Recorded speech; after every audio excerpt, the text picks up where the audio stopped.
ಈ ಬಾರಿಯ ಭರ್ಜರಿ ಬ್ಯಾಚುಲರ್ಸ್ ಶೋನಲ್ಲಿ ಹವಾ ಸೃಷ್ಟಿಸಿದ್ದ ಜೋಡಿಗಳಲ್ಲಿ ಒಂದು ರಮೋಲಾ ಮತ್ತು ಬುಲೆಟ್ ರಕ್ಷಕ್ ಅವರದ್ದು. ಹಾಸ್ಯ ನಟ ಬುಲೆಟ್ ಪ್ರಕಾಶ್ ಅವರ ಮಗ ರಕ್ಷಕ್ ಬುಲೆಟ್ ಬಿಗ್ ಬಾಸ್ ಬಳಿಕ ಸಖತ್ ಫೇಮಸ್ ಆದವರು. ಬಿಗ್ ಬಾಸ್ ಬಗ್ಗೆ ಹೇಳಿಕೆ ನೀಡಿ ಕಾಂಟ್ರವರ್ಸಿಗೆ ಒಳಗಾಗಿದ್ದರೂ ಇದೀಗ ಅವರಿಗೆ ಸಖತ್ ಡಿಮಾಂಡ್ ಕೂಡ ಇದೆ. ಇದೀಗ ಅವರು ಜಿ ಕನ್ನಡದಲ್ಲಿ ಪ್ರಸಾರ ಆಗ್ತಿರೋ ಭರ್ಜರಿ ಬ್ಯಾಚುಲರ್ಸ್ಗೆ ಎಂಟ್ರಿ ಕೊಟ್ಟಿದ್ದಾರೆ. ಇದರಲ್ಲಿ ಅವರಿಗೆ ಸೀತಾರಾಮ ವಿಲನ್ ಚಾಂದನಿ ಅರ್ಥಾತ್ ನಟಿ ರಮೋಲಾ ಜೋಡಿಯಾಗಿದ್ದರು. ಇದಾಗಲೇ ಇವರಿಬ್ಬರೂ ಸಾಕಷ್ಟು ಲವ್ ಸಾಂಗ್ಗಳನ್ನು ಮಾಡಿದ್ದರು. ಆರಂಭದಲ್ಲಿ ಲವ್ ಸೀನ್ಗೆ ಹಿಂದೇಟು ಹಾಕುತ್ತಿದ್ದ ರಕ್ಷಕ್ ಅವರಿಗೆ ಆ ಬಗ್ಗೆ ಚೆನ್ನಾಗಿ ಕಲಿಸಿಕೊಟ್ಟವರು ರಮೋಲಾ. ಕೊನೆಗೆ ಈ ಶೋನಲ್ಲಿ ಅತ್ಯಂತ ಹೆಚ್ಚು ಮುತ್ತು ಕೊಟ್ಟಿರೋ ಜೋಡಿ ಎನಿಸಿಕೊಂಡದ್ದು ಇದೇ ಜೋಡಿ. ಈ ಬಗ್ಗೆ ಮಾತನಾಡಿದ್ದ ರಕ್ಷಕ್ ತಮಗೆ ಮುತ್ತು ಕೊಡಲು ಇಷ್ಟವಿಲ್ಲದಿದ್ದರೂ ಬಲವಂತದಿಂದ ಕೊಡಿಸಿದ್ರು ಎಂದಿದ್ದರು. ನನಗೆ ಮುತ್ತು ಕೊಡಲು ಇಷ್ಟವಿರಲಿಲ್ಲ. ನಾನು ಸುಮ್ಮನೆ ಇದ್ದೆ. ಬಲವಂತದಿಂದ ಕೊಡಿಸಿದ್ರು. ಮುತ್ತು ಕೊಡುವುದು ಎಂದರೆ ನನಗೆ ಸಿಕ್ಕಾಪಟ್ಟೆ ನಾಚಿಕೆ. ನನಗೆ ಆರಂಭದಲ್ಲಿ ರೊಮ್ಯಾಂಟಿಕ್ ಡಾನ್ಸ್ ಮಾಡಿಸಿದ್ರು.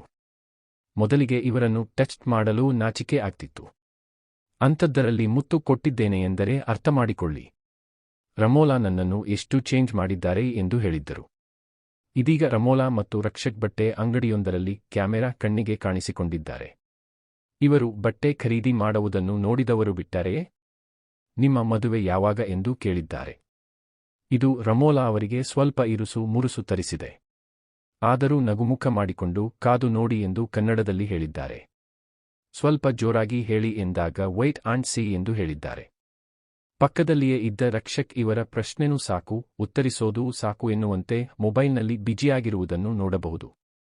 ಆದರೆ ರಮೋಲಾ ಅವರು ಉತ್ತರಿಸುವಾಗ ಮಾತ್ರ ಒಳಗೊಳಗೆ ಮುಗುಳು ನಗುತ್ತಿರುವುದನ್ನು ಈ ವಿಡಿಯೋದಲ್ಲಿ ನೋಡಬಹುದಾಗಿದ್ದು, ಈ ಬಗ್ಗೆ ನೆಟ್ಟಿಗರು ಕೂಡ ಅವರ ಕಾಲೆಳೆದಿದ್ದಾರೆ. ಆದರೆ ಫ್ಯಾನ್ಸ್ ಮಾತ್ರ ರಮೋಲಾ ಮದುವೆಯ ಬಗ್ಗೆ ಏನು ಹೇಳಿದ್ದಾರೆ ಎಂದು ಅರ್ಥವಾಗದೆ ಹುಳು ಬಿಟ್ಟುಕೊಂಡಿದ್ದಾರೆ. ಇನ್ನು ನಟಿ ರಮೋಲಾ ಕುರಿತು ಹೇಳುವುದಾದರೆ ಇವರು ಕನ್ನಡತಿ ಸೀರಿಯಲ್ನಿಂದ ಫೇಮಸ್ ಆದವರು. ಇದರಲ್ಲಿ ವಿಲನ್ ಆಗಿ ನಟಿಸಿ ಕೆಲವೇ ಸಮಯದಲ್ಲಿ ದೊಡ್ಡ ಅಭಿಮಾನಿಗಳ ಬಳಗವನ್ನು ಹೊಂದಿದ್ದರು. ಆದರೆ ಕಿರುತೆರೆಯನ್ನು ತೊರೆದು ವರ್ಷ ಕಳೆದ ಬಳಿಕ ಎಂಟ್ರಿ ಕೊಟ್ಟರು.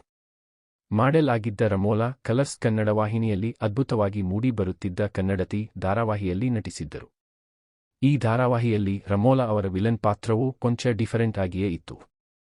ಅಂದಹಾಗೆ ರಮೋಲಾ ಅವರು ಬೆಲ್ಲಿ ಡ್ಯಾನ್ಸ್ ಎಕ್ಸ್ಪರ್ಟ್. ಅದನ್ನು ಈ ವಿಡಿಯೋ ನೋಡಿದರೆ ತಿಳಿಯಬಹುದು. ಸಾಮಾಜಿಕ ಜಾಲತಾಣದಲ್ಲಿ ಸಿಕ್ಕಾಪಟ್ಟೆ ಆಕ್ಟಿವ್ ಆಗಿದ್ದಾರೆ.